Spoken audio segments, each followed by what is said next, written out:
హరి ఓం. శ్రీ గురుభ్యో నమ. శ్రీ రమణ సద్గురుదేవాయ నమ. మనం నేనుపై ధ్యాస అనే పుస్తకాన్ని చెప్పుకుంటున్నాం కదా. దీనిలో అసలు నేనెవడిని అనే ప్రశ్న మరి ఇతర ప్రశ్నలన్నింటినీ నశింప చేస్తుంది అన్నారు కదండి. నేను అనే ప్రశ్న రూపంలో ఉండేది కూడా ఒక తలంపే కదా అని అడిగాడు ఆయన.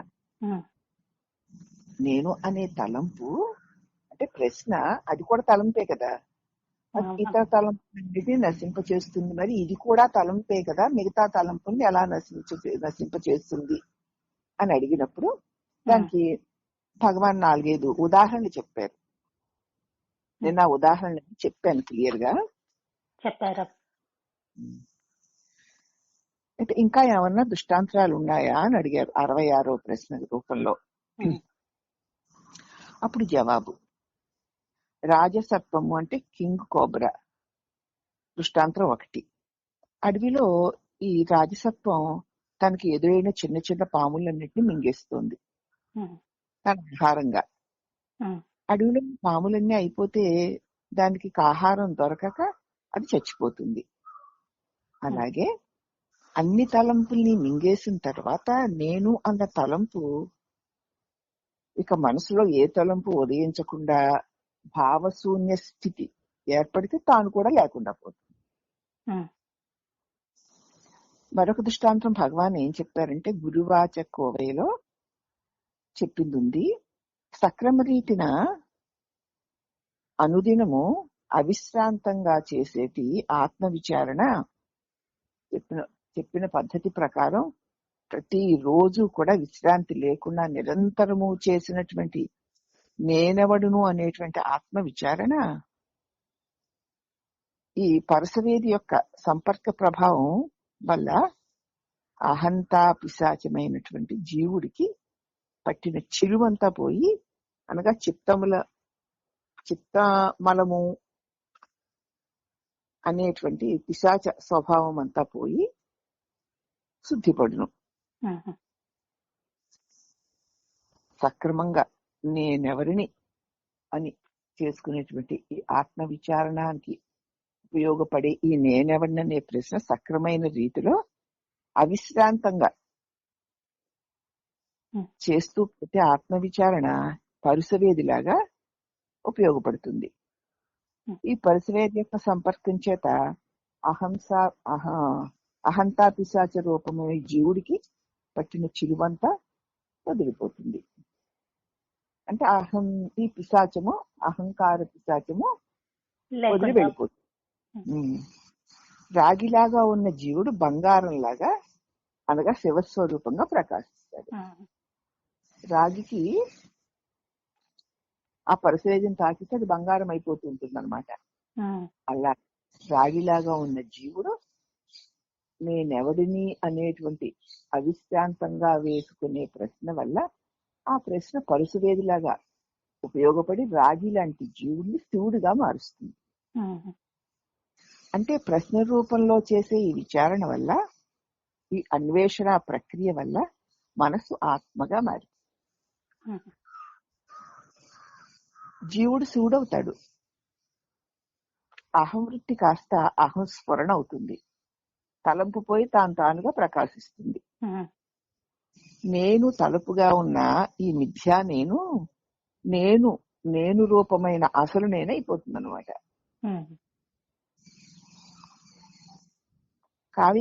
కావికంట గణపతి ముని, కపాలి శాస్త్రి వీరు నేనెవడను అనే ప్రశ్న బ్రహ్మాస్త్రము అని వర్ణించారు. సూర్యనాగమ్మ గారేమో దీన్ని దివ్యాస్త్రము అని చెప్పారు. ఈ ప్రశ్న శబ్దభేది వంటిది.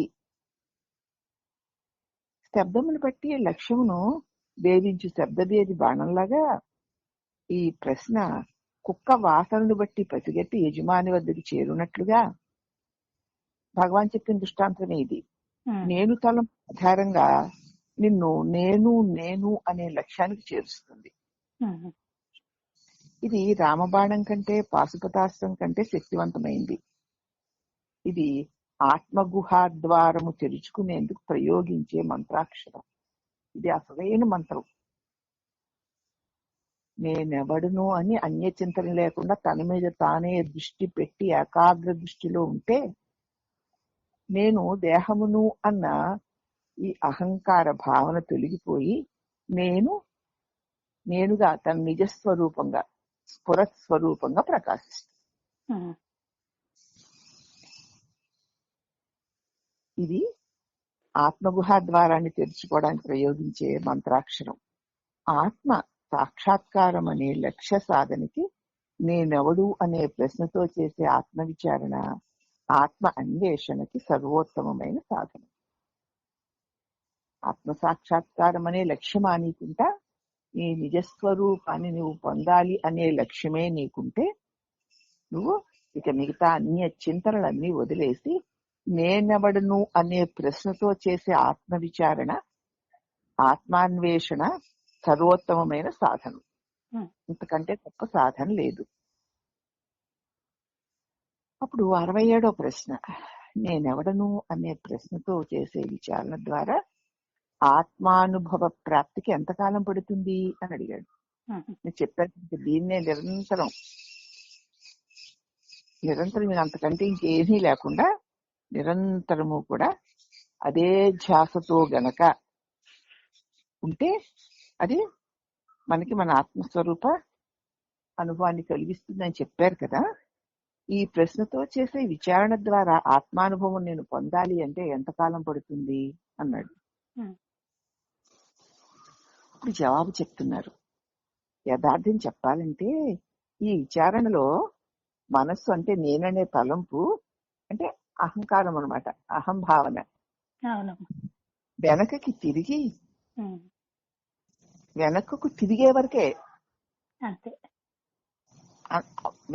తిరిగే వరకే అది మనసు. వెనక్కి తిరిగిందా తక్షణంలో ఆత్మ. ఎంతసేపు పడుతుంది? మనసు వెనక్కి తిరిగితే చాలు, తిరిగిన క్షణంలో ఆత్మ అయిపోతుంది. ఎందుకంటే అది తన స్వరూపమును విడిచి బయటికి ఇలా ఒక్క క్షణం మరిలిందంతే, కాస్త దేహం అయిపోయింది. ఇలాగ అనేక అనేక అనేక అనేక అనేక ఇంకా ఇంత అంతని చెప్పడం లేదు. ఎంతకాలం నుంచి అలా ఉందో మరి, ఆ వ్యధలు పడుతోందో ఏం చేస్తోందో. కానీ ఇదేమిటి, ఎందుకు ఈ సుఖాలు ఈ దుఃఖాలు, ఎందుకు ఈ చావులు పుట్టుకులు అని ప్రశ్న తనకి కలిగి గురు అనుగ్రహం వల్ల ఇవన్నీ కలిగిన నేనెవరా అని ఒక్కసారి ప్రశ్నించి ఆగి చూస్తే ఈ నేను తానికి తగిలించుకున్నవన్నీ తొలగిపోయి తన ఆత్మస్వరూపంగా తన స్థితిలో తను నిలబడిపోతుంది. ఎంత టైం పడుతుందంటే నువ్వు వెనక్కి తిరిగితే చాలు. అంతర్ముఖ మనస్సు ఆత్మే. అంతర్ముఖమైతే ఈ మనస్సే ఆత్మ. ఇది మనస్సు అమాంతం ఆత్మగా మారిపోయే ప్రక్రియ. క్షణంలో ఈ మనసు ఆత్మ అయిపోతుంది. ఘట దృష్టి కాస్త ద్రష్ట దృష్టిగా, అనగా లౌకిక దృష్టి పారమార్థిక దృష్టిగా నిలిచే ప్రక్రియ ఇదే.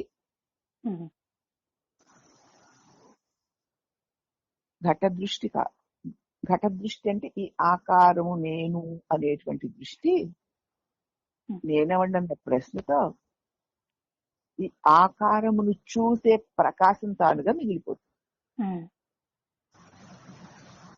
అంటే లౌకిక దృష్టి పారమార్థిక దృష్టికి మిగిలిపే ప్రక్రియ.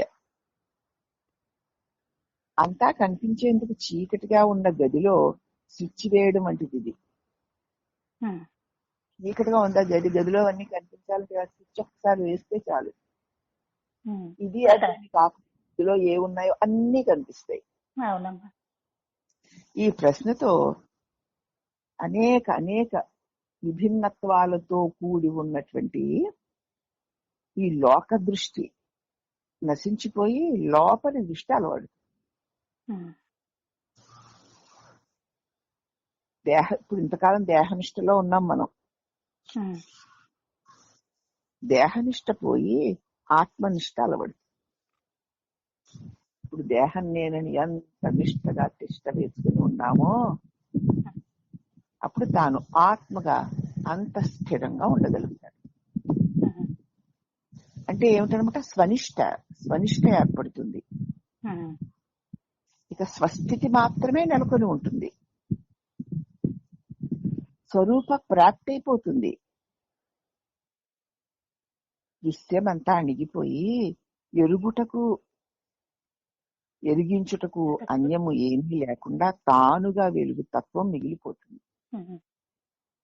తెలుసుకోవడానికి తెలియజేయడానికి కూడా ఏమీ లేదు. ఇక తానుగానే వెలుగు తత్వం మిగులుతుంది. తానుగా మిగులుతాడంటే ఇప్పుడు ఇక్కడ మనం ఒక్క క్షణం నేనెవరిని ప్రశ్నించుకు నిలిస్తేనే క్షణకాలమయ ఆ ప్రకాశమే అన్న ఒక అనుభవం కలుగుతుంది. ఇప్పుడు 68వ ప్రశ్న. మీరు ఇంత చెబుతున్నారు కానీ నాకేమిటో అలాంటి అనుభూతే కలగడం లేదు, ఎందుచేతనండి? నేను ప్రయత్నిస్తూనే ఉన్నాను, నేనెవడను అనే ప్రశ్న వేసుకుంటూనే ఉన్నాను అన్నాడు. ఇప్పుడు జవాబు చెప్తున్నారు. చంద్రుడిని చూసేందుకు ఎంత సమయం పడుతుంది నీకు? దృష్టిని అటు తిప్పితే చాలు కదా. చంద్రుడు ఆకాశంలో స్పష్టంగా నిర్మలంగా కనిపిస్తూనే ఉంటాడు. దృష్టి అటు తిరగాలంటే ఒకవేళ తల నువ్వు అటు తిప్పినా కళ్ళు మూసుకొని ఉంటే చంద్రుడు కనిపించడుగా. కళ్ళు తెరిచి దృష్టి అటు మరల్చడానికి ఒక జీవితకాలం పట్టచ్చు, లేదా కొన్ని జన్మలు పట్టచ్చు, ఏం చెప్పగలం. అట్టి స్థితిలో దీర్ఘకాల పర్యంతం సాధన చేస్తూ ఉండాల్సిందే. ఎంతకాలం చేస్తున్నా కదా నీ దృష్టి ఒక్క క్షణం నేను ఈ దేహముని అంటే వాణిని అన్న దృష్టిని వదలకుండా ఉంటే ఇంకెంతకాలం అంటే అంతకాలం చేయాల్సిందే. అసలు ఏమిటిది అన్న ప్రశ్న నీ లోపల నీకే గాఢంగా కలిగితే, నేనంటే వాణేనా అన్న ప్రశ్న నీకు గాఢంగా కలిగితే, నేనెవరు అని సూటిగా నేను నువ్వే ప్రశ్నించుకోగలిగితే క్షణం చాలు. నీకు అక్కడ నీ గాఢమైన సత్యస్వరూప కాంక్ష అక్కడ ముఖ్యం. అట్టి స్థితిలో దీర్ఘకాల పర్యంతం సాధన చేస్తూ ఉండాలి. మరి ఎంతకాలం అనేది నీలోని సంసిద్ధతను బట్టి ఉంటుంది, నీ యోగ్యతను బట్టి ఉంటుంది, నీ పరిపక్వతను బట్టిను, పైగా ప్రారంధాన్ని బట్టి ఉంటుంది. అందుకే బ్రహ్మసూత్రాల్లో ఆవృత్తి రసకృద్ ఉపదేశాత్ ఆప్రాణయాత్ త్రాపి దృష్టం అనే సూత్రాల్లో ఆత్మ సాక్షాత్కార పర్యంతము మాటి మాటికి అభ్యాసం చేస్తూ ఉండాల్సిందే. అభ్యాసం విషయంలో అశ్రద్ధ చేయకుండా ఉండాలి. ఎన్నాళ్ళు చేసినా ఫలితం రావడం లేదని వదిలేసి వచ్చే వరకు ప్రయత్నం చేస్తూనే ఉండాలి. మరణం ప్రాప్తించే వరకు స్వస్వరూపానుసంధానాన్ని విడవకుండా కొనసాగించాలని చెప్పబడింది. ఇంకంతే, అలా నీ ప్రయత్నం నువ్వు చేస్తూనే ఉండు. ఎప్పటికి రావాలో అప్పుడు అది వస్తుంది, మానేయకూడదు. చీమైనా నడవగా తన గమ్యానికి చేరుతుంది కదా. ఆగకుండా నడిస్తే యోజనాల దూరమైన వెళ్ళిపోగలుగుతుంది. అదే కుందేలైనా క్షణాల్లో పరిగెత్తి వెళ్ళగలిగినా అది కొంత దూరం వెళ్ళి ఆగిపోతే ఉన్న చోటే గమ్యానికి చేరుకోలేదు. కాబట్టి నీ ప్రయత్నాన్ని ఆపకుండా, విసుగు లేకుండా, విరామం లేకుండా నిలిచే వరకు, అసలు ఆ ప్రశ్న ఏకాగ్రమయ్యే వరకు, ఎంతవరకు అంటే నీ యోగ్యతను బట్టి, నీ పక్వతను బట్టి ఉంటుంది. అందుచేత సాక్షాత్కార పర్యంతము మాటికి అభ్యాసం చేయాలని, మరణం ప్రాప్తించే వరకు స్వస్వరూపానుసంధానాన్ని విడవకుండా కొనసాగించాలని చెప్పారు. పతంజలి యోగ సూత్రాల్లో సతు దీర్ఘకాల నైరంజ్య సత్కారాసేవితో దృఢభూమి అంటే దీర్ఘకాలము నిరంతరముగా శ్రద్ధాభక్తులతో సాధన చేయవలసి ఉంటుంది. మరి కొందరికి ఇలా కొద్ది కాలం చేసేసరికి వస్తుంటే గతంలో చేసి చేసి చేసి చేసి వచ్చారు. ఆ బుద్ధిలోని పక్వతను బట్టి ఇప్పుడు కొద్ది కాలం చేసేసరికి వాళ్ళకి అబ్బింది. మనం ఇప్పుడే మొదలు పెట్టాం కాబట్టి ఎంతకాలం అన్న ప్రశ్న లేదు. నీ శ్రద్ధ ఎంత ఎంత ఎక్కువగా ఉంటుందో దాన్ని బట్టి ఉంటుంది. ఉత్తమాధికారులకి నేనెవడును అనే విచారణ ద్వారా సజ్జోముక్తి లభిస్తుంది. వాళ్ళు జీవన్ముక్తులు అయిపోతారు. 69వ ప్రశ్న. అయితే మీరు చెప్పిన దాన్ని బట్టి నేను ఉత్తమాధికారిని కాదు అని తేలిపోయింది. అయినా ఈ సాధన స్వీకరించి దీర్ఘకాల అభ్యాసం ద్వారా సత్ఫలితాన్ని పొందాలని నా అభిలాష. నేను ఉత్తమాధికారిని కాదని నాకు తేలిపోయిందండి. కానీ నాకు ఈ సాధన మీదే ఆసక్తి ఉంది. అన్య సాధన తేలికని ఎవరు ఎన్ని చెప్పినా సరే నాకు ఈ సాధన ద్వారానే దీర్ఘకాల అభ్యాసం అయినా సరే సత్ఫలితాన్ని పొందాలి అని నేను అభిలషిస్తున్నాను. మరి ఈ విచారణను నేను రోజులో ఏ సమయంలో చేయాలో చెప్పండి. మిగతా వాటి మీదకి వెళ్ళడం లేదు నా మనసు. ఎంత గొప్పవైన తేలిక అని ఎవరు చెప్పినా సరే నాకు దీని మీదే ఉంది. దీనిలోనేమో నాకు ఇంకా ఉత్తమాధికారిని కాలేకపోయినా ఈ సాధన ఈ మార్గంలోనే వెళ్ళాలని నాకు గాఢమైన కాంక్ష ఉంది. కాబట్టి నేను ఈ విచారణని రోజులో ఏ సమయంలో చెయ్యాలి చెప్పండి అన్నాడు. అప్పుడు జవాబు, నువ్వు ఉత్తమాధికారివి కాదని నీకు నువ్వే నిర్ణయానికి రావడం సరైంది కాదు నాయన. నీకెలా తెలుసు? నువ్వు ఉత్తమాధికారివి కావు అని నీకెలా తెలుసు? నువ్వు భగవాన్ గురించి తెలుసుకున్నావు, వారి బోధలు విన్నావు అంటే నువ్వు ఇప్పటికే సరి అయిన సూటి మార్గంలో ఉన్నావని. ఇంకా భగవాన్ గురించి తెలుసుకున్నావు, భగవాన్ బోధనలు వింటున్నావంటే ఇప్పటికే నువ్వు సరి అయిన మార్గంలో ఆల్రెడీ ఉన్నావని అర్థం. ఈ దారిలో ముందుకు వెళ్ళడానికి అవసరమైనటువంటి యోగ్యత నీకు ఉంది అని అర్థం. ఈ ప్రశ్న వైపుకు నువ్వు ఆకర్షింపబడవు అసలు. సరే, ఆ సంగతి అలా ఉంచుదాం. ఆత్మ విచారణను రోజులో ఏ సమయంలో చేయాలని కదా అడిగావు? ఏ సమయంలోనైనా చెయ్యొచ్చు. ఫలానా సమయంలో చెయ్యాలి అనే నియమం ఏమీ లేదు.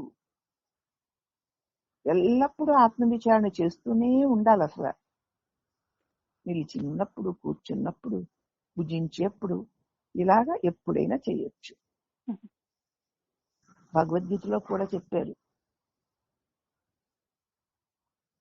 అలాగే the power of the presence అనే మొదటి భాగంలో పానీయంబులు తాగుచున్, కుడుచుచున్, భాషించుచున్, హాస లీలా నిద్రాదులు చేయుచున్, తిరుగుచున్, లక్షింపుచున్, ఇలాగ అన్ని వేళలా ఆత్మవిచారణ చేయడానికి అనుకూలమే. పానీయాలు తాగుతున్నా తాగు, నేనెవరు అని లోపల ప్రశ్నించుకో. తింటూ ఉంటావు, తిను, తినే నేనెవరు అని లోపల ప్రశ్నించుకో. మాట్లాడుతున్నావు, మాట్లాడే నేనెవరు అని నీ లోపల ప్రశ్నించుకోవచ్చు. హాస లీలా నిద్రాదులు చేస్తూ ఉన్నా కూడా, నవ్వుతూ ఉన్నా సరే కదా. అప్పుడు కూడా అలాగే నిద్రకు ఉపక్రమిస్తున్నప్పుడు నేనెవరిని, అటు ఇటు తిరుగుతూ ఉంటావు, నేనెవరిని అని ప్రశ్న అంతరంగంలో వేసుకుంటూనే ఉండొచ్చు. అన్ని వేళలా ఈ ఆత్మ విచారణ అవలీలుగా చేయవచ్చు. నీ ఆసక్తి దాని మీద ఉంటే తప్పకుండా చేస్తావు. నేనే చేస్తాను దానిలో దూరిపోవు, చేస్తూ ఉంటావు.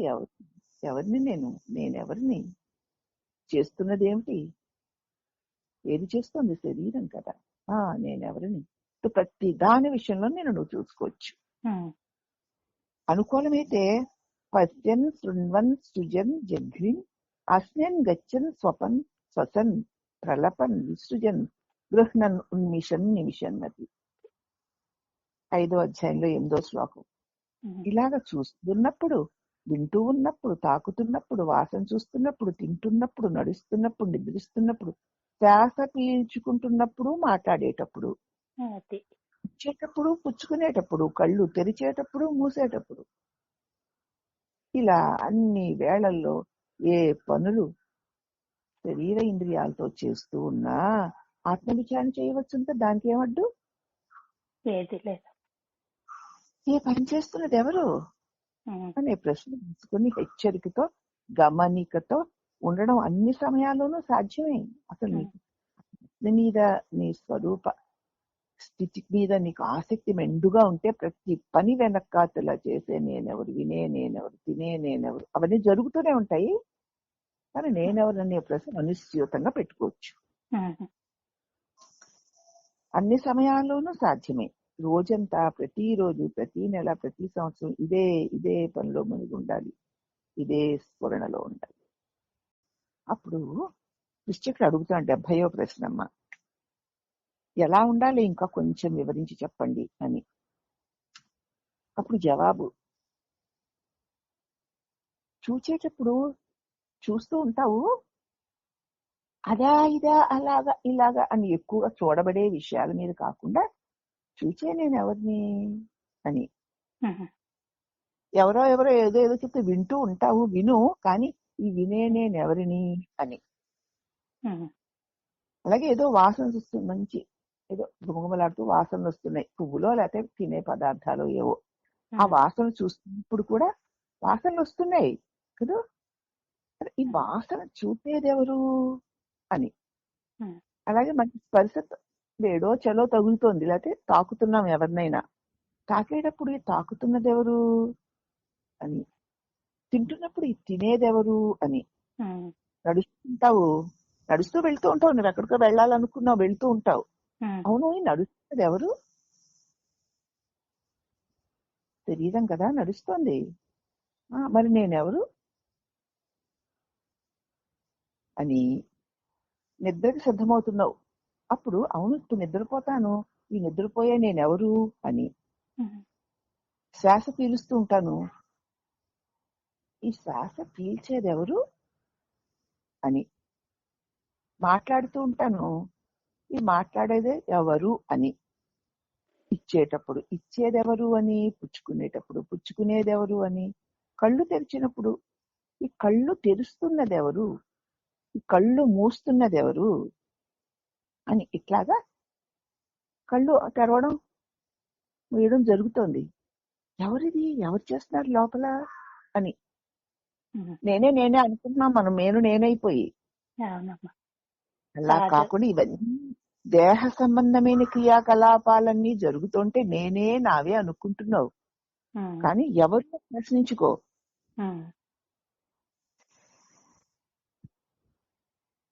ఈ పనులు చేసేవాడు ఎవరు అని ప్రశ్నార్థకాన్ని మనసులో అలా నిలుపుకుంటూ ఉండాలి. ఎవరు అనే ప్రశ్నతో, అంటే నేనెవడిని అనే జిజ్ఞాసతో ఎప్పుడూ ఉండాలి. నేనే వెళ్ళా, నేనే వచ్చా, నేనే చెప్పా, నేనే చేశా అని నువ్వు అలా కలిసిపోయి శరీరం చేసే పనులతో నేనేనని నువ్వు లోపల అనుకోకులే. బయట వాళ్ళు అనుకుంటే వాళ్ళకి అలా అని చెప్పొచ్చు మనం, కానీ లోపల నువ్వు అలా అనుకోకూడదు. అవును నిజంగా చేసేది ఎవరు, శరీరం కదా, లోపల చూసుకోవాలి. బయట వాళ్ళ దేహం వాళ్ళు కాబట్టి మేం చేసాం అలా ఇలా అంటే మనం కూడా వాళ్ళకి అలాగే చెప్పాలి కనుక చేశాను, వచ్చాను, వెళ్ళాను, తిన్నాను, ఉన్నాను, అన్నాను, అనుకున్నాను అలా చెప్తాం ఆహారంలో. కానీ నీ అంతరంగంలో మాత్రం నువ్వు ఇచ్చేసింది శరీరం కదా, నేనా కాదు కదా, మరి నేనెవరు అని నువ్వు నా అంతరంగంలో ప్రశ్న వేసుకోవచ్చు. అది అందరికీ తెలియదు కదా, తెలియవలసిన పని ఏంటి, వాళ్ళ సంస్కారం వాళ్ళది. అంతే అమ్మా. అవునమ్మా. కాబట్టి ఈ పనులు చేసేవాడు ఎవడు అనే ప్రశ్నార్థకాన్ని మనసులో నిలుపుకుని ఉండాలి. ఎవరు అనే ప్రశ్నతో, అంటే నేనెవరు అనే జిజ్ఞాసతో ఎప్పుడు ఉండాలి. ప్రతి పని, ప్రతి తలంపు, ప్రతి పలుకు ఒక గోపిక అనుకుంటే పనికి నడుమ, తలుపుకి నడుమ, పలుకుకి నడుమ నేనెవరు అనేటువంటి ఒక గోపబాలుడు ఉండాలన్నమాట. అప్పుడు ఆ పనులు, ఆ తలపులు, ఆ పలుకులు కూడా ప్రశ్నార్థకాలే గోచరిస్తాయి. నేను అనుకోవిక. తాటాకు మీద తాటాకులు పేర్చినట్లు ఇది చేసేదెవరు, ఇది చూసేదెవరు, ఇది ఎవరికి ఇలా ప్రశ్నార్థకాలు పరంపరలుగా తలంపులన్నింటినీ కప్పేస్తే తలంపులన్నీ నశించిపోయి ప్రశ్న మిగిలిపోతుంది. ఉమ్, అప్పుడు తలుపులు నశించిన తర్వాత ప్రశ్న మిగిలి ఉండమంటే ఉండదు. ఇక అన్నీ పోయాక ఇంక అది కూడా పోతుంది. ఉమ్, కాబట్టి ఈ ప్రశ్నను మన లోపల ప్రతి క్షణం పెట్టుకోవాలి. లోపల ఏం జరుగుతుందో ఏం తెలుసమ్మా? ఎవరికైనా తెలుస్తుందా? తెలీదమ్మా. నేను ఎన్నో మాట్లాడతాను, నేను లోపల ఏదో నిశ్చయించుకుంటాను, పైకి ఇంకా ఏవేవో మాట్లాడుతాను. అవతల వ్యక్తులను బట్టి, వాళ్ళు మాట్లాడే మాటలను బట్టి నేను ప్రాక్టీస్ గా మాటలు మారుస్తూ మాట్లాడతాను. ఉమ్, కానీ నా లోపల నా నిర్ణయం నాకు ఉంటుంది కదా. ఉంటుంది. అలాగే నా లోపల నా నిర్ణయం ఇది ఎవరు చేస్తారు, ఎవరు ఎవరు ఇది చేసే నేనెవరు అనే ప్రశ్న లోపల దృఢంగా పెట్టుకుని వెలుపలికి వ్యవహారం చెయ్యి. ఉమ్,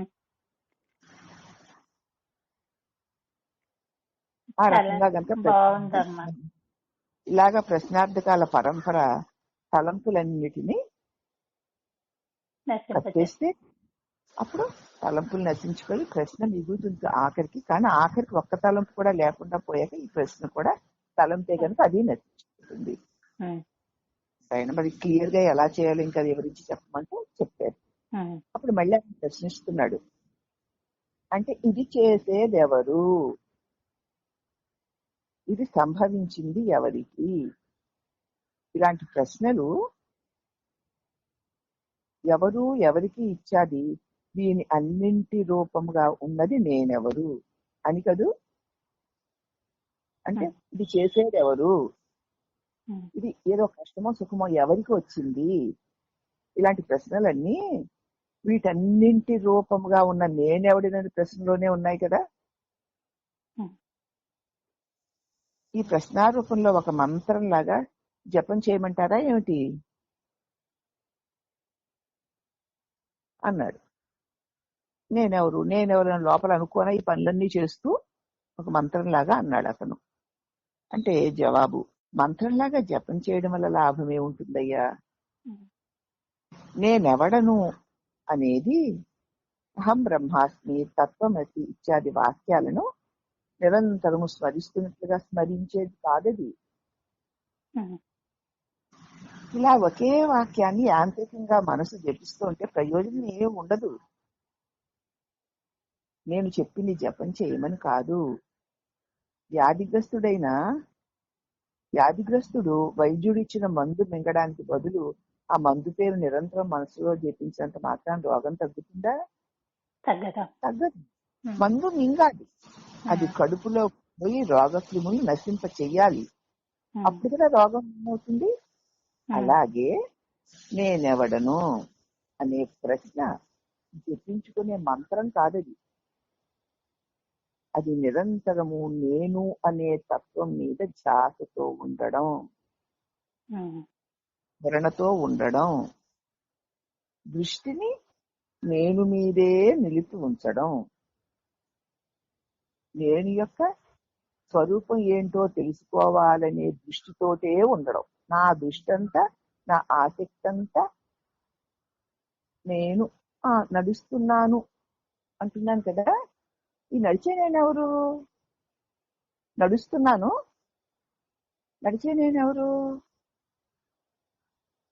వింటున్నాను మరి మాటలు, వినే నేనెవరు? తింటున్నాను, బాగుంది బాగోలేదు అలా ఇలా అని. కానీ నేనెవరు? ఇట్లా ప్రతి దాన్ని ఆ నేను మీద ధ్యాస పెడుతూ వ్యవహారం చెయ్యాలి.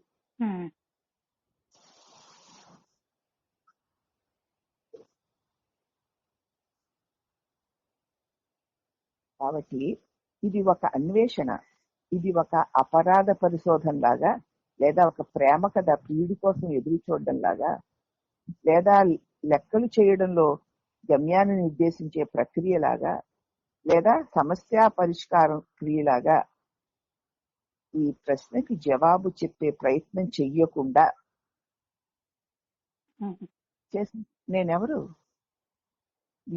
నేనెవరు అలాగే ప్రొద్దుటే లేచిన నేనెవరు, కదులుతోన్న నేనెవరు, అలా ప్రతిదీ ఏ పని చేస్తున్నా సరే నేనెవరు నేనెవరు జవాబు చెప్పుకోకుండా జవాబు లేని ప్రశ్నలాగా ఏది చేస్తున్నా నేనెవరు నేనెవరు. మరి ఇంతకు ముందు నేను చేశా నేను విన్నా అని చేసావు కదా, అలా కాకుండా చేస్తున్నది ఎవరు అని తను తాను ప్రశ్నించుకుంటూ నిరంతరం ఉండాలి. ఆ ప్రశ్నకి జవాబు చెప్పకూడదు. మామూలుగా లోకంలో అయితే నేను వాణిని, నేను లేచాను, ఇవాళ అక్షరారం, ఇవాళ ఏదోను అది ఇది అంటూ ఈ నేను అవన్నీ తాను మీద వేసి నల్లుకుంటుంది. అలా కాదు, ఈ లేచింది ఎవరు, వాణి అని సమాధానం చెప్పకు. ఎవరు లేచింది, కదులుతోంది ఎవరు, నడుస్తోంది ఎవరు, వింటోంది ఎవరు, స్నానం చేస్తోంది ఎవరు, పూజ చేస్తోంది ఎవరు, పూలు కోస్తోంది ఎవరు, వండుతోంది ఎవరు. నేనే వండేశాను, నేనే చెప్పేశాను, నేనే అంటా. మామూలుగా మనకు అదే అలవాటు, నేనైపోయి నేను చేసే క్రియలని నావని. అవునా? అలా కాకుండా నేను పనులు చేస్తుంటే చేసే నేనెవరు అన్న మీద ఛాస పెట్టి నేనుతో పనులు చేస్తాడని చూస్తూ ఉండాలి.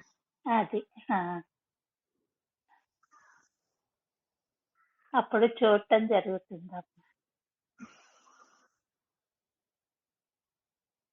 ఈ ప్రశ్నకి జవాబు చెప్పే ప్రయత్నం చేయకుండా ఒక అనిశ్చిత స్థితిలో మనసు నిలపాలి. నేను ఫలానా అని అనొద్దు కదా, నేను ఫలానా అని ఇలా నేను వైపుకి రావద్దు, నేను ఫలానా అంటూ ఏదో నేను బ్రహ్మాన్ని అన్న దాని మీద కూడా వెళ్ళదు. అది తలంపే, ఇది తలంపే. కాబట్టి నేనెవరు అనే ప్రశ్నారూపంలోనే అనిశ్చితంగానే మనసు నిలిపి ఉంచాలి. ఇటు దేహమని నిశ్చయించకూడదు, అటు బ్రహ్మమని నిశ్చయించకూడదు.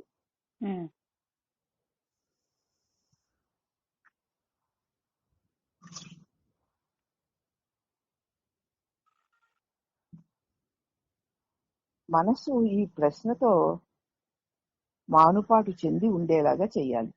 ఏమీ సమాధానం లేదు, అలా ఉండిపోతుంది. ఇంకా ఆ ప్రశ్నే ఉండిపోతుంది అంతే, ఒక కథలని మానున్నదే. నేనెవరు నేనెవరు నేనెవరు అని.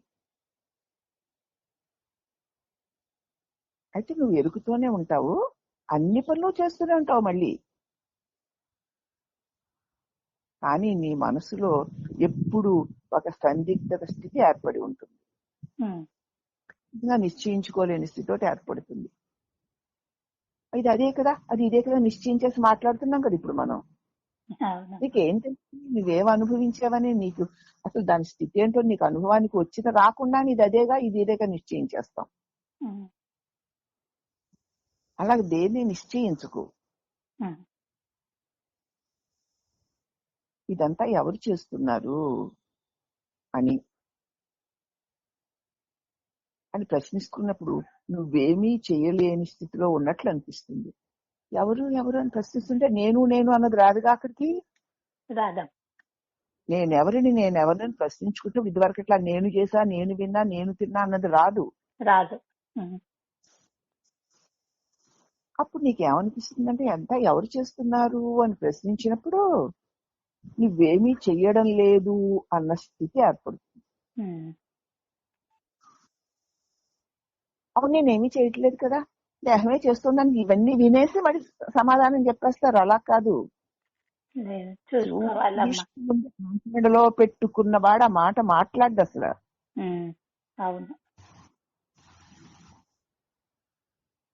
ఏమీ చేయడం లేదు అని నీకు ఖచ్చితంగా అనుభవంగా తెలుసుకోవాలి. చేస్తున్నది దేహేంద్రియ మనోబుద్ధులే. అయితే ఇప్పుడు నన్ను చూస్తున్న నేనెవరు నేనెవరు నేనెవరు నేనెవరు మరి దేహేంద్రియ మనోబుద్ధులే అని కూడా అనకు. అప్పుడు నీకు ఇవేమీ చెయ్యడం లేని స్థితిలో ఉన్నట్లు నీకు అనిపిస్తుంది. దేనికోసమో ఎదురు చూస్తున్నట్లుగా ఉంటుంది నీ మానసిక స్థితి. ఇదిగో అది నేనుపై ధ్యాస అంటేను, స్వస్వరూపానుసంధానం అంటే అది.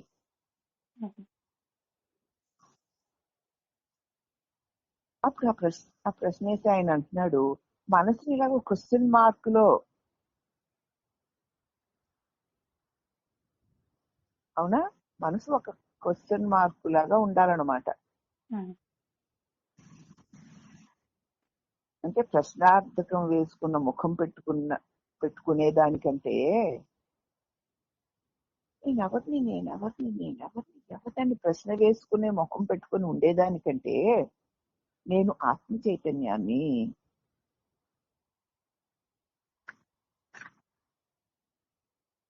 అని జవాబు చెప్పుకోవచ్చు కదా. ఎందుకు ఇలా ప్రశ్న ముఖం వేసుకుని ఉండమంటారు? ఎందుకంటే హాయిగా అలా ఉండక నేను బ్రహ్మస్వరూపాన్ని, నేను చైతన్య స్వరూపాన్ని అని హాయిగా ఉండొచ్చు కదా. ఎందుకు ఈ సందిగ్ధ స్థితి, ఈ అయోమయ అవస్థ ఎందుకండి? అదే సరైన విచారణ అంటున్నారు ఏమిటి అని అడిగాడు. అప్పుడు జవాబు, నేను ఆత్మ చైతన్య స్వరూపుడను అని నువ్వు జవాబు చెప్పుకుంటే మరలా నీవు తలంపల సూడిగుండంలో చిక్కుకున్నట్లే కదా. నేను ఇది, నేను అది అనేవి కూడా తలంపులే కదా. మరి ఏ తలం పైన అది బాహ్యమైనదే అవుతుంది. బ్రహ్మాన్ని అనుకున్నది కూడా నీకంటే బాహ్యమే. అవునమ్మా.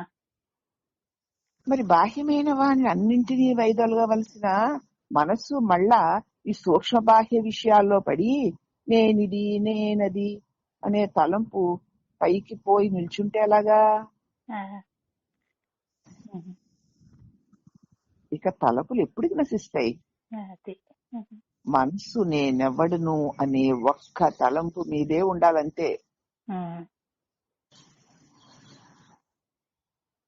ఆ తలపు కాని తలపు, అది తలంపు. నేనెవడిని అనేటువంటి ప్రశ్నారూపంగా ఉన్న ఈ తలంపు కాని తలంపు, ప్రశ్న కాని ప్రశ్న. తలపుల వలయమైన మనస్సు అనే పద్మవ్యూహాన్ని ఛేదించి శత్రువైన అహంకార పిశాచాన్ని మట్టు పెట్టే ప్రశ్న అనబడే ఖడ్గం ఇది. తర్వాత 73వ ప్రశ్న, ఇలాగే ఎందుకు సాధన చెయ్యాలో, దీనిలోని కిటికీ ఏమిటో ఇంకా కొంచెం వివరణగా చెప్పండి. ఇలాగే ఎందుకు సాధన చేయాలి, దీనిలో ఏమిటుంది రహస్యం, అది చెప్పండి అని అడిగాడు అతను. జవాబు, కిటుకు లేదు, ఏమీ లేదు. ఈ విచారణ నీకు తెలియని దానిని తెలుసుకోవడానికి చేసే విచారణ కాదు ఇది. దీనిలో కిటుకులు లేవు, చిటుకులు లేవు.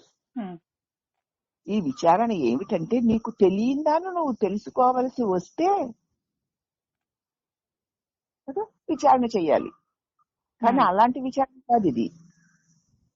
నీకు తెలిసిన దాన్నే నీకు అలా వెంటనే అంతర్ముఖం అయిపోవాలి.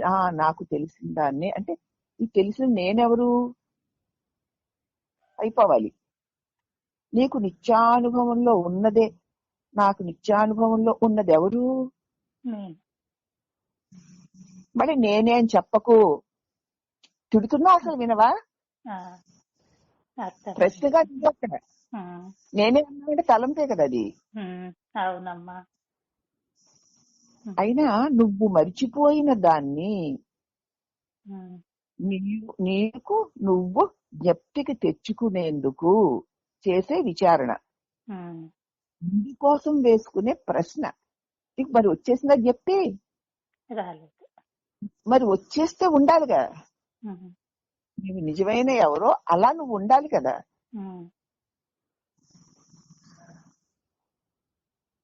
అప్పుడు ఆ ప్రశ్నకుడు అంటున్నాడు, ఇది బహు చిత్రంగా ఉందండి, ఇంకా ఉదాహరణలు ఏమన్నా ఉంటే చెప్పండి అన్నాడు. అప్పుడు జవాబు, ఈ ప్రక్రియ జటిలమైనది ఏమీ కాదు అసలు. ఇది అతి సరళమైన ప్రక్రియ. తాను ఏదైతే అయి ఉన్నాడో అదిగా ఉండేందుకు చేసే సాధన. ఇది మనం ఎక్కడ ఉన్నామో అక్కడే ఉండేందుకు ప్రయత్నించడం. నువ్వు ఎక్కడ ఉన్నావో, ఏదై ఉన్నావో అక్కడ అదిగా ఉండేందుకు చేసే ప్రయత్నం. ఏది మనకు తెలిసి ఉందో అది తెలుసుకునేందుకు ప్రయత్నించడం. మళ్ళీ తెలుసు మనం ఏంటో. అవునా? తెలిసింది ఏంటో దాన్ని తెలుసుకోవాలి. నేను బ్రహ్మానని, నేను చైతన్యానని, నేను తెలివినని నాకు తెలుస్తోంది. అదేమిటి? చైతన్యం అంటే ఏమిటి చెప్పు. చైతన్యం అంటే ఏంటో, తెలివి అంటే ఏంటో చెప్పు. చెప్పడానికి వలను కానిది, వీలు పడండి కదా అది. అవునమ్మా. దాని గురించి చెప్తే అది కాదు కదా. కాదు. మరి ఎందుకు చెప్తావు? ఉండటమే. కాబట్టి ఉండడమే కాదు, మళ్ళీ ఏది మనకు తెలిసి ఉందో అది తెలుసుకునేందుకు ప్రయత్నించడం, సిద్ధమై ఉన్న దాన్ని సాధించుకోవడం, ఆనందంగా ఉన్న వాళ్ళం ఆనందంగా ఉండేందుకు కృషి చేయడం. ఎక్కడ చేరి మనం ఉన్నామో అక్కడికి చేరేందుకు ప్రయాణం. నువ్వు ఉన్న చోటుకు నువ్వు రావడానికి ప్రయాణం. ఉన్న చోటికి ఇంకో చోటికి ప్రయాణం చేస్తావు, ఉన్న చోటికి మళ్ళీ ప్రయాణం ఎందుకు? ఈ రహస్యం ఏమిటంటే ప్రయత్న శూన్య స్థితి కలగడానికి. అన్ని ప్రయత్నాలు, ఏ ప్రయత్నాలు అక్కర్లేని స్థితి నీకు కలగడానికి. నువ్వు ఉన్న చోటే ఉన్నావు, ఇంక దేనికి ప్రయత్నం చేస్తావు? కారు ఎక్కాలా, బండి ఎక్కాలా, రైలు ఎక్కాలా, విమానం ఎక్కాలా అని ప్రయత్నం చేస్తావా? లేదమ్మా. నువ్వు ఉన్నావు అని తెలుసుకోవడానికి ఏం ప్రయత్నం చేస్తావు? సమస్త ప్రయత్నాలు, సమస్త క్రియాకలాపాలు ఆగి ఉన్న స్థితి. దొరికి ఉన్న దాని కోసం వెతకడం, ఎక్కడో ఉందనుకొని వెతకడం. శాంతి కోసం విశ్రాంతి, శాంతి కోసం విశ్రాంతి లేకుండా సాధన చేస్తున్నావు. ఉన్న చోటిని వెతుకుతూ బయలుదేరావు, అది ఎక్కడుందో అని. అవునా? నిజం చెప్పాలంటే నువ్వెక్కడుందో అది అక్కడే ఉంది. నేను ఎక్కడున్నానని వెతికి నేను కాశీకి వెళ్ళాను,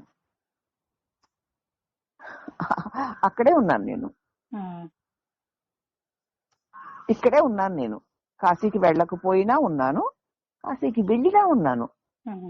కానీ నేను కాశీకి వెళితే దొరుకుతాననుకుని అక్కడికి వెళ్ళి వెతకాలనుకుంటూ కూడా నేను అక్కడున్నాను. మరి ఇంకెక్కడికి వెళ్తావు? ఎక్కడ నువ్వు ఉంటే అక్కడే. కాశీ, గయా, ప్రయాగ, శ్రీరంగం, అప్పనపిల్లి, అడివిను. మరి ఇంకెక్కడికి వెళ్తావు? నేను ఎక్కడున్నాను అని వెతుక్కుంటూ. నువ్వు ఉన్న చోటికే వెతుకుతూ బయలుదేరుతున్నావు. నన్ను నేను అన్వేషించుకోవడం అంటే మరి ఇదే. అక్కర్లేని ప్రయత్నాలు, కానీ ఇది మనకు అవసరమైన ప్రయత్నం. మరి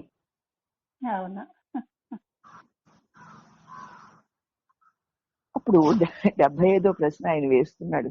బాగుందండి, ఇలా మీరు ప్రశ్నల మీద ప్రశ్నలు గుర్తిస్తూ నేను నాకున్న కాలం అంతా ఈ పనులన్నీ చేసుకుంటూనే అని చెప్పారనుకోండి, ఆత్మాన్వేషణలో గడుపుతూ ఉంటే, అంటే ఆత్మ అన్వేషణ మీదే మనసుని ఏకాగ్రం చేస్తే ఏమవుతుందండి? అక్కర్లేని ప్రశ్నలన్నీ గుప్పించమంటున్నారు. నడుస్తున్నదెవరు, చూస్తున్నదెవరు, వింటున్నదెవరు, చూసే నేనెవరు, వినే నేనెవరు ఉంటుంది. అన్ని కదిలితే మెదిలితే అక్కర్లేని ప్రశ్నలన్నీ గుప్పించమంటున్నారు. ఇంకా నాకున్న కాలాన్నంతా నా పనులన్నీ చేసుకుంటూనే అని చెప్పారనుకోండి, ఆత్మాన్వేషణలో గడుపుతూ ఉంటే, అంటే అన్వేషణ మీద మనసుని ఏకాగ్రం చేసి అని అనుకుందాం. అప్పుడు ఏమవుతుంది? అప్పుడు జవాబు అలా చేసి చూడు, నీకే తెలుస్తుంది. నేను ఫలానాది అవుతుందంటే మరి దాని గురించి ఊహిస్తావు, దాని గురించి ఇలా అవుతుందని చెప్తావు. మళ్ళీ నువ్వు చేసి చూడు, నీకే తెలుస్తుంది. ఇది అనుభవానికి సంబంధించిన విషయం. సరైన సమయంలో నేనెవడు అని ప్రశ్నించుకోగానే ఆ ప్రశ్నకు సమాధానంగా వెంటనే నీకు ఆత్మనిష్ట ఏర్పడుతుంది. మరి ఆత్మనిష్ట అంటే ఏంటో నీకు తెలిస్తే కదా నేను చెప్తే మాత్రం నీకు అర్థమవుతుందా? కాదు.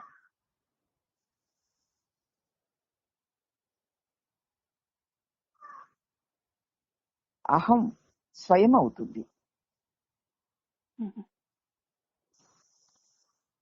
ఇది కొండపాదంలో ఉన్న వ్యక్తి అమాంతం ఎగిరి కొండ శిఖరం మీద నిల్చున్నట్లు ఉంటుంది. నేను మేనుగా ఉన్న నేను సత్యాన్ని తెలుసుకునేసరికి నేను అనంతమైన పరమాత్మనైపోతున్నాను. కొండపాదంలో ఉన్న నేను చిటుక్కును కొండ శిఖరం ఎక్కినట్లు అనిపిస్తుంది. నీ స్వరూపం నీకు తెలిస్తే అల్పమైన అణువంత నువ్వు అనంతమైన వాడిగా అయిపోతావు ఒక్క క్షణంలో.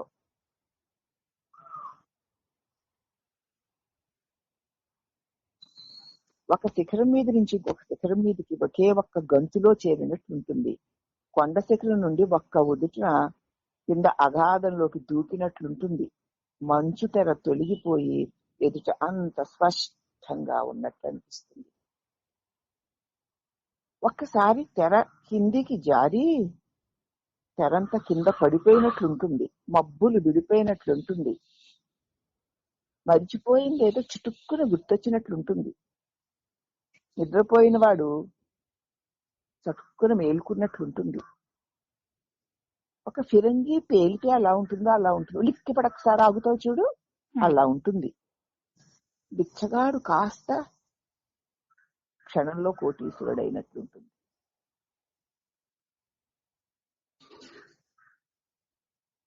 పేదవాడు రాజైపోయినట్లు, పోయిందనుకున్న హారం మెడలోనే వేలాడుతున్నట్లు, మేకపిల్లగా తిరుగుతున్న నువ్వు పులిపిల్లవైపోయినట్లు ఉంటుంది. హారం బంగారంగా మారిపోయినట్లుంటుంది. హారం లేదు, ఇక్కడ బంగారమే. పదోవాడు దొరికినట్లుగా ఉంటుంది.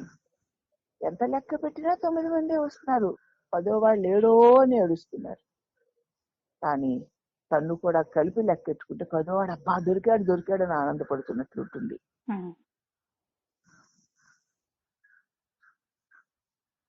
ఒక మెరుపు చటుక్కున మెరిసినట్లుంటుంది. కుక్క కాస్త రాయి అయిపోయినట్లుంటుంది. పాము తాడైపోయినట్లుంటుంది. నెత్తి మీద లైట్ పెట్టుకుని చీకటి కోసం వెతికితే అంతటా వెలిగే కనిపిస్తున్నట్లుంటుంది. చీకటి ఎక్కడుందా అని వెతుకుదామని నెత్తి మీద లైట్ పెట్టుకుని తిరుగుతున్నాడట. వాడికి ఎప్పుడైనా చీకటి కనిపిస్తుందా? నీ నిజస్వరూపం నీకు తెలిస్తే అలా ఉంటుంది. మరి ఇవన్నీ చెప్పాను, అలాంటిది ఏదైనా నీకుందే? మరి తెలిసిపోయింది అంటున్నావు, ఏం తెలిసిపోయింది? చేసి చూడు.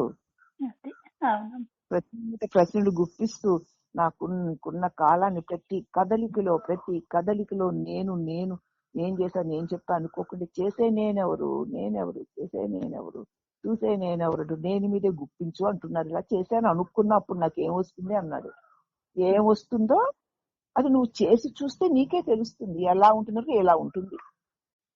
నీ దేహం మొత్తం ఒక శక్తి యంత్రం లాగా, శక్తి మాత్రంగా చిత్ ప్రవాహంగా అయిపోతుంది.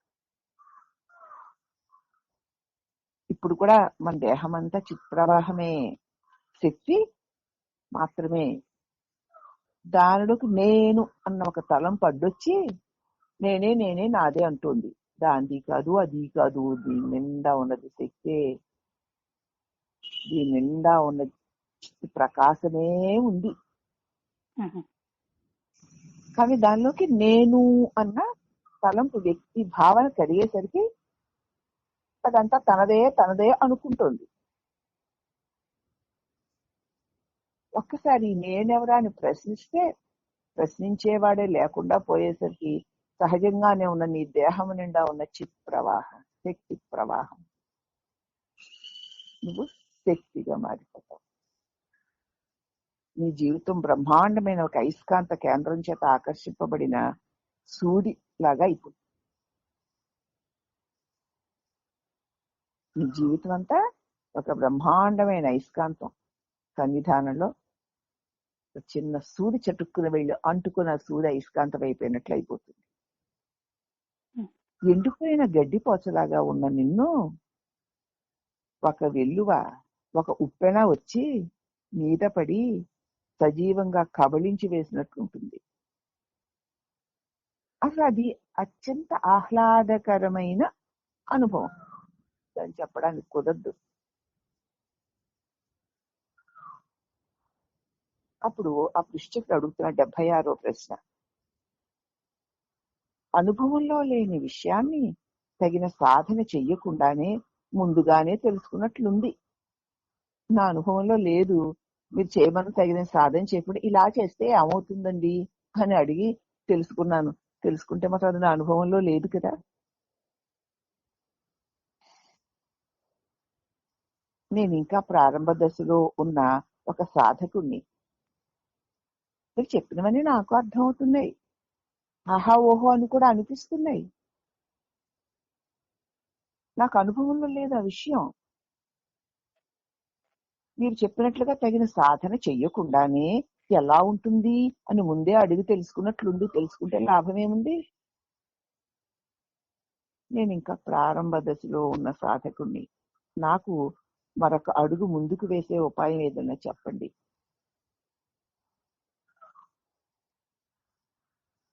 ఆ తర్వాత విషయాలన్నీ అనుభవం ద్వారా తెలుసుకుంటానండి. ముందు ఇప్పుడు నేనేం చేయాలో నాకు చెప్పండి. తర్వాత నేను అనుభవం ద్వారా, సాధన ద్వారా మీరు చెప్పినట్టు చేస్తూ చేసి తర్వాత మిగతా విషయాల్ని నా అనుభవం ద్వారా తెలుసుకుంటాను. ఈ సాధన నిత్యానుభవంలో ఉన్నదాన్ని గుర్తుకు తెచ్చుకునేందుకు అని చెప్పారు మీరు. మీ నేనెవడును అన్న సాధన నిత్య అనుభవంలో ఉన్నదాన్ని గుర్తుకు తెచ్చుకునేందుకు అని చెప్పారు. ఎన్నో దృష్టాంతాలు కూడా చెప్పారు. అనుభవంలో ఉన్న విషయాన్ని మళ్ళా గుర్తు తెచ్చుకోవడం ఇంక దేనికండి, అనుభవంలోనే ఉందంటున్నారు, మళ్ళీ గుర్తు తెచ్చుకోవడానికి అంటారేమిటండి? గుర్తు తెచ్చుకోవడం ఎందుకండి? అనుభవంలో ఉన్నదాన్ని అనుభవంలోనే ఉంది అంటున్నారు కదా అన్నాడు. అప్పుడు జవాబు, అనుభవంలో ఉన్నదే అయినా మనకి భ్రాంతి ఏర్పడింది కనుక ఆ భ్రాంతిని తొలగించుకునేందుకే ఈ నేనెవడు అన్న సాధన చేయవచ్చు. నువ్వు నేను అన్నది నీ అనుభవమే, అనుభవంలో లేదనడానికి వీల్లేదు. కానీ నీ అనుభవమే అయి ఉన్నదాన్ని మరిచిపోయి కదా ఒక జడమైన వస్తువుని నేనే అన్నదాన్నిగా భ్రాంతి పడుతున్నావు. ఆ భ్రాంతి అడ్డొచ్చేస్తుంది. కాబట్టి ఆ భ్రాంతిని తొలగించుకోవడానికి నేను ఇదేనా, ఇవన్నీ చేస్తున్నది ఎవరు అని ప్రశ్నించుకోమంటున్నాం. ఆ ప్రశ్న, అసలు ఈ భ్రాంతి ఎందుకు ఏర్పడిందయ్యా? జవాబు, ఈ భ్రాంతి ఎందుకు అన్న ప్రశ్న తర్వాత ఎద్దు గాని భ్రాంతి ఎవరికి అన్న తెలుసుకో. ఫోన్ చెప్పేసా తక్కువని నాకు అని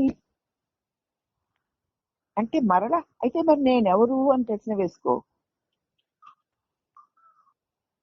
నాకు అన్న వెంటనే నీకు నేనెవడన్న ప్రశ్న ఒక దెయ్యంలాగా నీ ముందుకు వచ్చేయాలి. ఆ ప్రశ్న నుంచి నువ్వు తప్పించుకోలేనట్లుగా ప్రతి దానికి నేను, నాకు అనేసరికి నేనెవరు అన్న ప్రశ్న ఒక దెయ్యంలాగా నీ ముందు నిలబడాలి.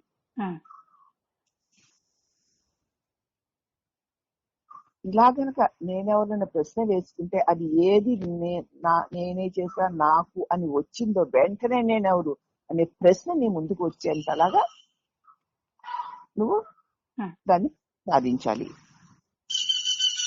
అప్పుడు ఆ ప్రశ్నను నువ్వు ఇంక తప్పించుకోలేవు. ఏది చేస్తున్నా నేనెవరు అన్న ప్రశ్న నుంచి తప్పించుకోలేవు. భ్రాంతి ఎవరికో తెలుసుకునేందుకే ఆత్మవిచారణ. అప్పుడు భ్రాంతి అనేది లేనే లేదు అని తెలుస్తుంది. విచారణ చేస్తే భ్రాంతి ఉండదు కదమ్మా అని చెప్పకండి, చేసి చూడండి. విచారణ చెయ్యకపోతే భ్రాంతి ఉన్నట్లుగా అనిపిస్తుంది. చీకట్లో తాడు పాముగా తోస్తున్నట్లు, నిదానంగా చూస్తే పాము లేనట్లు, తాడు ఉన్నట్లు తెలుస్తుంది కదా అన్నారు ఆయన. అప్పుడు మళ్ళీ ఇంకో ప్రశ్న అడుగుతున్నాడు, 78వ ప్రశ్న. అయినా మళ్ళా అడుగుతున్నానండి, అసలు భ్రాంతి ఎందుకు ఏర్పడింది? ఆత్మగా ఉన్న నాలో నాకు ఇది విచిత్రంగా అనిపించి అడుగుతున్నానండి అన్నాడు. అప్పుడు ఆయన జవాబు చెప్తున్నారు, అసలు ఆ ప్రశ్న నువ్వు అడగకూడదయ్యా. ఇప్పుడు అసలు ఆ ప్రశ్న అడగకూడదు నువ్వు. భ్రాంతి తొలగిపోయిన తరువాత ఆ భ్రాంతి అసలు ఎందుకు వచ్చిందో అప్పుడు తెలుసుకుంది గానిలే, నీ సాధనకి అసలు ఎందుకు వచ్చింది అనేటువంటి అడ్డొస్తుంది. ఎవరికి అన్నదే భ్రాంతి అంటున్నావు. ఎవరికి? నీకు, నాకు అంటున్నావు కదా. నేను ఎవరని ప్రశ్నించుకో అంతే. అసలు నాకు ఎందుకు వచ్చింది అనకు, అసలు భ్రాంతి వచ్చింది అనే నేనెవరు అని ప్రశ్నించుకో. ఈ భ్రాంతి తొలగిపోయిన తర్వాత అది ఎందుకు వచ్చిందో తెలుసుకోవచ్చులే అన్నారు. అలా కాదు, ముందుగా తెలిస్తే జీవభ్రాంతి కలగకుండా జాగ్రత్త పడదామని. జీవభ్రాంతి కలగకుండా భ్రాంతి పడ్డానికి నేనెవడన్న ప్రశ్నే సమాధానం చెప్పాం కదా. మళ్ళీ ఇంకేం చేస్తావు? ఇది చేయకుండా ఇచ్చిందేమో నాకు ఇష్టం లేదు చేయను అంటున్నావు, నీకు నచ్చింది ఇమ్మంటావు, దానివల్ల పని అవ్వదు. దీనికి సమాధానంగా ఒక దృష్టాంతం ఉంది, చెప్తాను. ఒక అడవిలో ఒకడు పోతున్నాడు. అతని శత్రువు రహస్యంగా దాగి ఉండి విషపూరితమైన బాణంతో అతన్ని కొట్టాడు. అతడు గాయపడి కింద పడిపోయాడు. పక్కనే ఉన్న మిత్రుడు వెళ్లి బంధువుల్ని పిలుచుకొచ్చాడు. వాళ్ళు వచ్చి బాణం తొలగించి వైద్యం చేయించేందుకు ప్రయత్నిస్తూ ఉండగా ఆ గాయపడిన వాడు వారితో ఇలా అన్నాడు, మీరు ఈ బాణం వేసిన వారు ఎవరో ముందు కనుక్కోండి అని. అసలు అతను నా మీద ఎందుకు బాణం వేశాడు? వాడిది ఏ కులం? అతని ఆకారం ఎలా ఉంటుంది? ఆ బాణానికి విషం పూసాడే, ఆ విషం ఏ రకమైన విషం? అవన్నీ తెలుసుకోండి అంటున్నాడు. బంధువులు వచ్చి వైద్యం చేస్తుంటే ఈ వైద్యాలు ఆపండి, అసలు ఎవడు వేశాడు, ఎందుకు వేశాడు, ఎలా వేశాడు, వాడు ఏ కులం వాడు, వాడు ఎలా ఉంటాడు, ఏ రకం విషయం, అవన్నీ తెలుసుకోమంటున్నాడు. నాయనా, వీటి విషయం నిదానంగా తెలుసుకోవచ్చు గాని ముందు వైద్యం చేయించుకో అని బంధువులు ఒత్తిడి తెచ్చారు.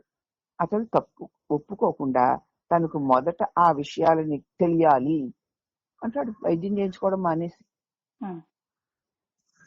ఈలోగా సమయం కాస్త మించిపోయింది. అతడు ఆ విషయం ఎక్కి చచ్చాడు.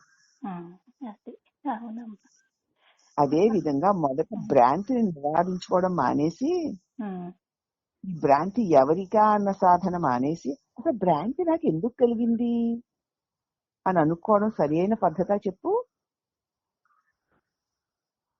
ఇది గౌతమ బుద్ధుడు చెప్పిన దృష్టాంతం అన్నమాట. కలిగింది, ఎలా కలిగింది, అవన్నీ దానివల్ల లాభం ఏముంది? ఎవరికి కలిగింది అంటే అన్ని సమస్యలు అక్కడే తేలిపోతాయి. స్వామి వివేకానంద చెప్పిన దృష్టాంతం కూడా ఉంది. ఒక ఇల్లు తగులుబడుతోంది, మంటలు పైకి లేస్తున్నాయి. ఇంటి యజమాని వచ్చాడు. అక్కడ వాడిని అడిగాడు, అగ్ని ప్రమాదం ఎందుకు జరిగింది అని. వాడు చెప్పారు, ముందు ఇంట్లో చిక్కుకుని భార్య బిడ్డను బయటికి తీసుకురా, తర్వాత అగ్ని ప్రమాద కారణాల గురించి మనం తీరిగ్గా చెప్పుకోవచ్చు. కాబట్టి మొదట అవునా ముందా పిల్లల్ని బయటికి తీసుకురా, భార్య బిడ్డల్ని ఆ ప్రమాదం నుంచి తప్పించాలని చూస్తాడా? అసలు ఎవరు ఇంటికి నిప్పెట్టారు, వీడి కారణం ఏంటి, ఆడు తోలు తీస్తా అంటే ఏమిటి లాభం? కాబట్టి మొదట భ్రాంతి నివారణకు ఉపాయం అయినటువంటి నేనెవడనన్న సాధన చేయను ఆయన. తర్వాత భ్రాంతికి గల కారణాన్ని వెతుక్కుందాం. భ్రాంతి ఎందుకు అంటే ఏం చెప్పాలి? అది మాయ వల్ల కల్పింపబడింది. మాయ అంటే ఏమిటి అంటే అనిర్వచనీయమైనది. అది ఎప్పుడు వచ్చింది అంటే అది అనాది, అంటే అది ఆది అనేదే లేనిది, అంటే పుట్టంది లేనిది అని అర్థం. యామాసా మాయ, ఇలా ఏదో సమాధానం చెప్పాలి. దానివల్ల నీకేమిటి ప్రయోజనం? మాయంటో ఏంటో తెలుసుకుంటే ఏం ప్రయోజనం? ఎవరికి మాయా అని తెలుసుకోమంటే? మళ్ళీ ఇది 80వ ప్రశ్న, దీంతో ఆపుదామమ్మా. విచారణకు ధ్యానానికి మధ్య ఉన్న తేడా ఏమిటి? విచారణకు ధ్యానానికి మధ్య ఉన్న తేడా ఏమిటి? జవాబు: ధ్యానం కంటే విచారణ గూఢమైన ప్రక్రియ. ఎన్నో రెట్లు ప్రభావవంతమైనది. ధ్యానాన్ని కొన్ని నిర్ణీత పద్ధతులలో నిర్ణీత సమయాల్లో చేయాలి. విచారణకు అలాంటి నియమం ఏమీ లేదు కదా, అది ఎప్పుడైనా చేయొచ్చు. విచారణ ఎప్పుడూ చేయవలసినట్టుది కూడాను. ధ్యానానికి ఒక వ్యవహారం ఆటంకంగా ఉంటుంది. ఈ వ్యవహారాన్ని, ఈ పని అయిపోయిన తర్వాత ధ్యానం చేసుకోవచ్చు అని తర్వాత కూర్చోవచ్చు నువ్వు. పైగా అది అవకాశంగా కూడా ఉంటుంది.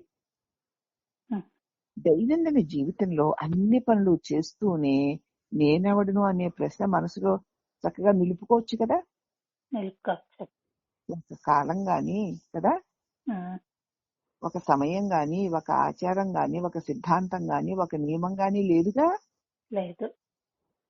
ఈ ప్రశ్నకు ఎన్నో ప్రవేశ ద్వారాలు ఉన్నాయి. ప్రతి క్షణం ఒక్కొక్క ద్వారం తెరిసే ఉంటుంది. ఈ ప్రశ్నలు రమ్మని ఆహ్వానిస్తూ ఉంటాయి. ఎలాగా? చేశాను అన్న ద్వారం. ఎవరు? నేను ఎవరు? ప్రశ్న. సో చేశానన్నా, చూశానన్నా, తిన్నానన్నా, అన్నానున్నాను, నడిచానన్నా, అనుకున్నానన్నా, అనుకోలేదన్నా, తెలుసన్నా, తెలియలేదన్నా, ఇవన్నీ ద్వారాలే. ఏది అన్న ఉన్న ప్రశ్నకి అవకాశం కలుగుతుంది. ప్రతి క్షణము ఒక్కొక్క ద్వారం తెరిచే ఉంటుంది. ఈ ప్రశ్నను రమ్మని ఆహ్వానిస్తూనే ఉంటుంది. ప్రవేశ ద్వారాల్లో, తలుపుల్లో ఏ ద్వారంలో నుంచైనా విచారణ చేయొచ్చు. అయితే ధ్యాని సూక్ష్మ బాహ్య వీధిలో ఉంటాడు కాబట్టి అతని దృష్టి ఇంకా బాహ్య విషయముల నుండి వైదొలగలేదు. అక్కడికి సూక్ష్మంగా ఉంటాడు, అయినా అతని కంటే బాహ్యమైన దాన్నే పట్టుకుని ఉంటాడు జ్ఞాని. కాబట్టి అతని దృష్టి ఇంకా బాహ్య విషయాల నుంచి వైదొలగలేదు. జ్ఞానాభ్యాసియో మొదటి నుంచి కూడా సమస్త బాహ్య విషయ విముఖుడై ఉంటాడు. చేస్తున్నా, చూస్తున్నా, తింటున్నా, వింటున్నా అన్నిటి పట్ల విముఖుడై ఎవరు? నేను అన్న ప్రశ్నతో. వ్యవహారంలో ఉంటూ కూడా విముఖుడై ఉండడానికి ఈ నేనెవరన్న ప్రశ్న ఈ విచారణశీలుడికి ఉంటుంది. ధ్యానికి అది సాధ్యం కాదుగా. ధ్యానానికంటూ ప్రత్యేకంగా ఒక సమయం పెట్టుకుని చేస్తే తప్ప రాదు. సాధనము వేరుగా ఉండగా ధ్యానానికి సాధ్యము వేరు, సాధన వేరు. అవునా? ధ్యానం చేసేవాడు అతడు ధ్యానము చేసే విషయము వేరుగా ఉంటాయి. అవునమ్మా. జ్ఞానాభ్యాసికో సాధన సాధ్యములు ఒకటిగానే ఉంటాయి. అంటే ధ్యానము కర్తృతంత్రము, జ్ఞానము వస్తుతంత్రం. ధ్యానం అంటే ఒక కర్త ఉండి చేసే పని. జ్ఞానము అంటే సద్వస్తు ఏదైతే ఉందో దాంతో కూడి ఉండే పని. అన్య విషయ స్మరణ చేయవలసినట్టిది ధ్యానం. ఉమ్, తనకంటే వేరే ఒక విషయాన్ని స్మరణ చేయడం ధ్యానం. ఉమ్, అనన్యమైన ఆత్మస్మరణ రూపంగా ఉండేది జ్ఞాన విచారణ. ఉమ్. అవునమ్మా. అర్థమైందా? అయ్యిందమ్మా. కనుక ధ్యానం కంటే విచారణ సులభము, ఎక్కువ ప్రయోజనము. విచారణ సులభము, ఎక్కువ ప్రయోజనమును. ఉమ్, ధ్యానం వల్ల జయ వస్తువు మీద ఏకాగ్రమైన మనస్సు మరింత బలాన్ని పుంజుకొని గట్టిపడి ఉంటుంది. ఉమ్. ఆత్మవిచారణలో మనస్సు శీఘ్రగతిని తన శక్తిని కోల్పోతుంది. సరిపోతుంది. ఉమ్, అది ఏది నోరెత్తినా ఎవరు అని ప్రశ్న. ఉమ్, అలాగ దాంతటి విచ్ఛిన్నం చేసేస్తూ ఉంటుంది. ఉమ్, నా స్వస్వరూపాన్ని, తన స్వరూపాన్ని, నేను అనే ఈ అహంభావన, నేను ఫలానా దేహమునన్న అహంభావన నెమ్మది నెమ్మదిగా తన స్వరూపాన్ని నశింప చేసుకుంటూ ఉంటుంది. ఒప్పుకోం కదా మరి మనం, ఉమ్, ఎవరు అని ప్రశ్నిస్తూ ఉంటాం. ఉమ్. అప్పుడు అహంభావన కాస్త నెమ్మది నెమ్మదిగా తన స్వరూపాన్ని కోల్పోతూ ఉంటుంది. ఉమ్, కాబట్టి మిగతా అన్నిటికంటే ధ్యానం గొప్పదే, కానీ ధ్యానం కంటే కూడా జ్ఞానం అనేటువంటి విచారణ మార్గం ఇంకా గొప్పది అని ఈ లేని మీద ధ్యాస అనేటువంటి అంశాన్ని గురించి చెప్పారమ్మా. ఆ, ఎనిమిదో ప్రకరణ 81వ ప్రశ్న నుంచి రేపు చెప్పుకుందాం అమ్మా. అలాగే. సరే అమ్మా అయితే.